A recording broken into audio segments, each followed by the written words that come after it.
Halo guys, ketemu lagi bareng gua Herli Setiawan dan waktunya kita ngobrol.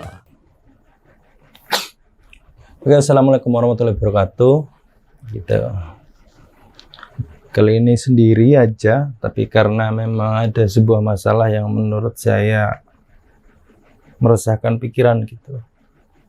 Ketika kemarin, mungkin lebih tepatnya tanggal 25 kalau nggak 26, malah atau tanggal 23-an lah, ada sebuah berita penangkapan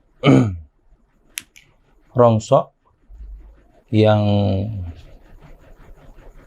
disiarkan langsung, terus dibagikan dibagikan begitu banyak sehingga membuat Facebook pada saat itu beritanya itu semua gitu. Tapi ya saya tidak tahu kabar itu, saya belum berani membuat opini karena waktu itu beritanya belum pasti gitu. Dan sekarang ketika berita itu sudah keluar, saya baca semua, maka saya baru bisa memberikan sebuah opini tentang berita ini gitu. Saya sudah dapat sumber lah, ada berita yang mungkin saya baca gitu. Ketika ini dari 86news.com gitu. 86news.com gitu. Berakhir damai judulnya nih. Thumbnailnya berakhir damai penangkapan maling motor di Bandar Agung. Ini saya baca berita dulu supaya biar jelas semua ketika kita bicara sebuah berita yang menurut kita belum benar dan kita sudah memberi opini gitu. Penangkapan maling motor oleh warga Bandar Agung, Kecamatan Bandar Sibono, Lampung Timur yang sempat viral di media sosial Facebook. Kamis tanggal 23 Desember 2021. Ternyata hanya salah paham. Ini tulisan ya yang bilangnya. Berdasarkan informasi yang berhasil dihimpun oleh l6news.com di lapangan, pelaku berjumlah 7 orang. Mereka terdiri dari 3 anak dan 4 orang dewasa. Ketujuhnya merupakan warga Lampung Selatan yang keliling kampung membeli rongsokan dari warga. Saat berada di dusun 16 Desa Bandar Agung, tepatnya di rumah Suratin, pelaku yang masih anak-anak tersebut mengambil besi rongsok berupa sasis motor yang masih ada mesinnya. Namun sebelum dibawa lebih jauh, pelaku dikejar dan dihentikan warga. Mendengar kejadian tersebut, Babin Kamtibmas meluncur ke TKP dan mengamankan pelaku. Namun saat hendak ditindaklanjuti, korban tidak mau membuat laporan dan meminta permasalahan diselesaikan secara kekeluargaan. Ucap Kapolsek Bandar Sibono Bapak Ibtu Suwarman.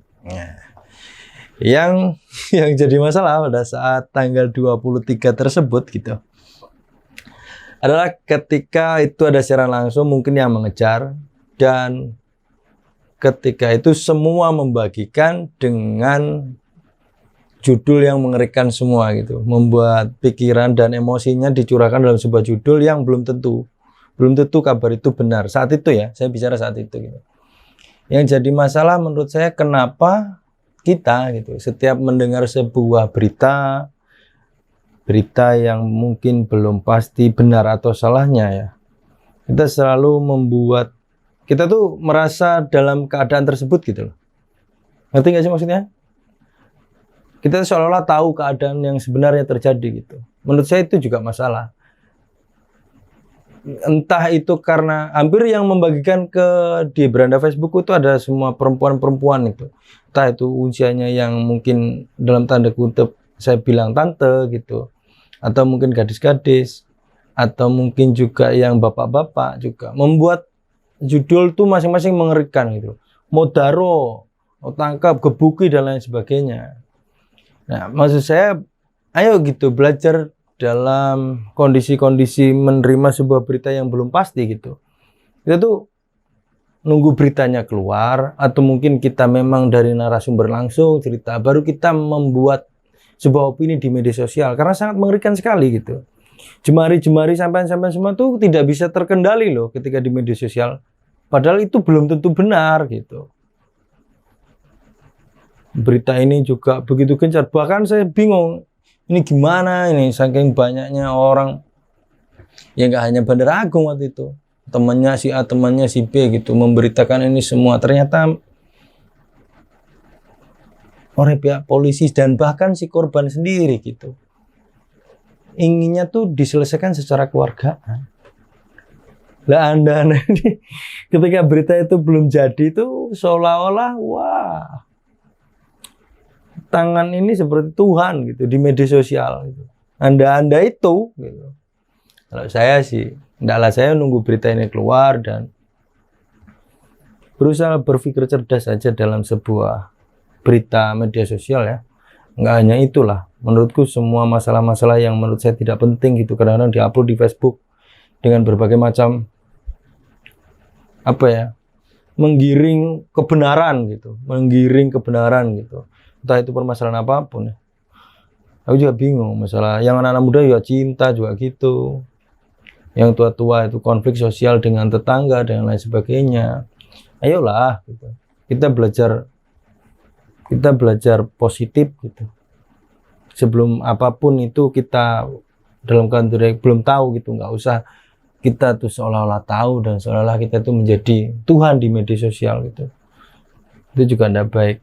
Dan itu nanti menggiring semua opini gitu. Kadang-kadang yang membaca itu kalau dalam tanda kutip memang terbawa, dia akan mengiyakan apa yang menurut sampean diketik tadi gitu. Itu yang lebih bahaya gitu. Jadi itu belum benar, tiba-tiba sampean-sampean itu mengetik dengan sesuatu hal yang menurut keyakinan sampean, walaupun beritanya itu belum pasti, tiba-tiba udah menghujat sana sini dan lain-lain gitu. Terlepas dari kejadian ini, karena memang tanggal 23 ini luar biasa di Facebook tuh.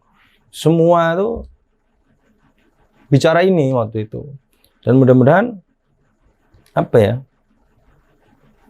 ya semakin dewasa lah berpijak dalam menggunakan media sosial, entah itu ibu-ibu yang mungkin maaf gitu baru mengenal media sosial sekarang gitu, atau mungkin anak-anak yang sosialita gitu, anak-anak tuh yang remaja-remaja itu pengen terlihat atau gimana gitu dengan berita-berita seperti ini terus dibagikan. Kalau bisa tuh disaring dulu, nunggu berita yang berwenang baru kita bicara gitu. Itu enak juga untuk kita. Jadi kita tuh tambah dewasa berpikirnya. Karena memang ngeri media sosial kalau sampai-sampai itu tidak bisa mengendalikan jari-jari ini gitu. Ngeri sekali jari-jari ini. Yang kedua agak sensitif ya. Yang kedua ini menurutku ya, saya pengen sebelum ke sana gitu, saya pengen ngucapin Timnas Indonesia terima kasih gitu. Karena tanggal 25 itu biasanya kita berdebat boleh mengucapkan selamat Natal atau tidak boleh itu. Itu luar biasa perdebatan itu, tapi karena Timnas bermain gitu, semua perdebatan itu hilang. Kita tuh tidak merasa itu gitu. Kita tuh berbeda agama, suku, ras, warna, kulit, mohon maaf gitu. Kita bicara Indonesia pada saat itu. Nah ini yang saya maksud intoleransi ini luar biasa. Ketika Timnas itu main, kita membuat warna itu merah putih semua, tidak ada perbedaan baik itu agama, baik itu suku gitu. Oh tuh pengen gitu. Udahlah yuk stop gitu ngomong-ngomong ini.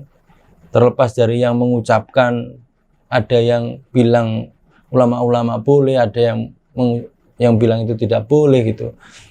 Tapi jangan pernah berpikir bahwa surga itu milik kalian gitu. Merasa paling suci gitu. Janganlah gitu. Tolonglah gitu. Ayolah berdampingan bersama gitu.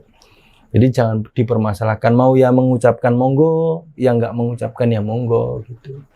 Dalam tanda konteks gitu. Itu karena setahu saya yang berhak menentukan siapa yang masuk surga itu yang kuasa saja. Tuhan yang Maha Esa. Bukan kalian-kalian itu. Dan sekali lagi terima kasih gitu. Jangan lupa nanti saksikan final Piala AFF 2021 di Balai Desa. Dan Mari kumpul di sana. Kita nggak usah bicara agama, kita nggak usah bicara politik, kita nggak usah bicara suku, kita nggak bicara ras gitu. Kita Indonesia, oke? Dan thank you buat Gloss, thank you buat Juno Service. Mudah-mudahan kita selalu kerjasama. Ayo, dukung Indonesia. Thank you.